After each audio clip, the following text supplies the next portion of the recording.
میں زیادہ تر افسانے لکھتی ہوں. افسانوں کی میری اردو کی 3 کتابیں ہیں. ول بی گھو نشاد شالامار ول ست نمو چائے سماوار ول بی از بادم ور سرو ول لول برو کشیرے. سوچے کہ دل میں جو آیا وہ لکھ دیا. کبھی شعر کے ذریعے آیا, کبھی نثر کے ذریعے آیا. وہی نظریں, وہی ساغر, وہی پیاسے, وہی بزم, دل کی دھڑکن وہی, سانسوں کی رفتار وہی, جانے کیوں آج تیری آنکھوں میں وہ پہلی سی مستی نہ رہی. لڑکی تو ویسے بھی کام کرتی ہے, جہاز بھی چلاتی ہے, گھر میں آ کر کام کرتی ہے. کام کے لیے اس کو چھوڑا نہیں جاتا. السلام علیکم ناظرین, گڈ مارننگ کشمیر میں آپ سب کا خیر مقدم. ناظرین, اس وقت ہمارے ساتھ موجود ہے ڈاکٹر نیلوفر صاحبہ, جو کہ شاعر بھی ہے, لیکھک بھی ہے اور کئی ساری کتابیں جو انہوں نے لکھی بھی ہے. آئیے ان سے بات کرتے ہیں اور جانتے ہیں ان کی زندگی کے بارے میں. آپ کا خیر مقدم کرتے ہیں میم, گڈ مارننگ کشمیر میں. بہت بہت شکریہ میم. اپنے بارے میں بتائیے پہلے, کیونکہ ہم آپ کو جانتے ہیں, دنیا آپ کو جانتی ہے, اس کے باوجود بھی تھوڑا بہت ہمارے ویورز کو اپنے بارے میں بتائیے. میں ایک پرشین کی پروفیسر ہی ہوں. پہلے میں ایز ٹیچر کرتی تھی کام, اس کے بعد میرا پی ایچ ڈی تھرو ہو گیا اور میں ایز پرشین پروفیسر کام کر رہی تھی. لاسٹ میں میرا ایم اے روڈ سے ریٹائرمنٹ ہو گیا اور میرا شغل یہ ہے کہ میں کتابیں لکھتی ہوں. پہلے پرشین کے لیے بھی میں نے اسٹوڈنٹس کے لیے کچھ کتابیں لکھی ہے, ان کو سکھانے کے لیے. اور غنی کشمیری پر بھی میری کتاب ہے. فارسی کے متعلق ایک میری ہسٹری ہے, شاہ نامہ کشمیر, وہ ابھی مارکیٹ میں آئی ہے چھپ کر. تو میں زیادہ تر افسانے لکھتی ہوں. افسانوں کی میری اردو کی 3 کتابیں ہیں. خاموش آسمان, چنار کے برفیلے سائے اور روزن پہ میرے چاند. میم, یہ جرنی جو ہے, کیونکہ لکھنا کوئی چھوٹی بات نہیں ہے, لکھنے کے لیے وہ ویژن ہونا چاہیے, تو یہ جرنی جو ہے وہ کہاں سے سٹارٹ ہوئی؟ میرے خیال میں جب میں کالج میں پڑھتی تھی, سٹارٹ تو تب سے ہو گیا تھوڑا تھوڑا لکھنا. تو بعد میں جب ایم اے کے مقام پہ پہنچی تو تھوڑا اخبار میں دیا. تو اس کے بعد کالج میں ایز ٹیچر جب آئی تو اس کے بعد میں نے ان کو چھاپنا شروع کر دیا.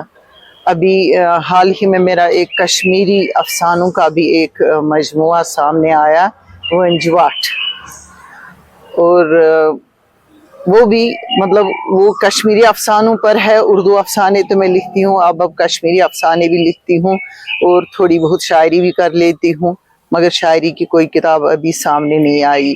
بس سوچے کہ دل میں جو آیا وہ لکھ دیا. کبھی شعر کے ذریعے آیا, کبھی نثر کے ذریعے آیا, کبھی کسی کی سٹوری دیکھی, کبھی ہمارے اپنے حالات دائیں بائیں جو آپ کے یہاں ہوتا ہے اس کو قلم بند کرتے ہیں. میم, آپ نے یہاں پر ذکر کیا کشمیری افسانوں کی, جی.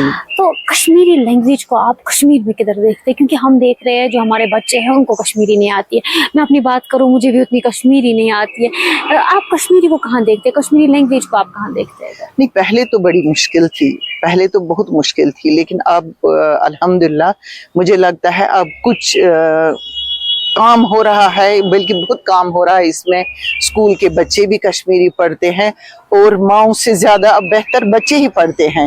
ہمارے اپنے گھروں میں جو بچے پلتے ہیں, جو بچے اسکولوں میں پڑھتے ہیں, وہ تو ان کی مائیں بولتی ہیں ہم ان کو پڑھا نہیں سکتے ہیں, مگر بچے پڑھتے ہیں, چاہے اسکول ٹیچرز کے سامنے, چاہے گھر میں, چاہے کسی کے پاس, مگر کشمیری وہ پڑھتے ہیں. چاہے ابھی اتنی زیادہ نہیں پڑھ سکتے ہیں, ہم بھی پہلے نہیں پڑھ سکتے تھے, مگر ہم نے کوشش کی آہستہ آہستہ پڑھنے کی, پھر آہستہ آہستہ لکھنے کی, اور بولتے تھے تو تھے ہی ہم.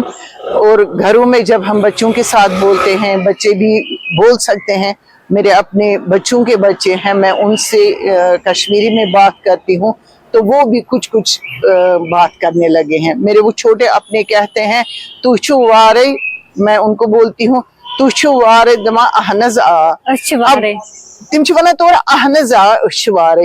اب ایک لفظ سے ہی شروع کریں گے تو کہیں پہنچ جائیں گے. تو آپ شاعرہ بھی ہے, جی, تو کیا کچھ لکھا ہے آپ نے, کچھ ہمیں بھی سنائیے.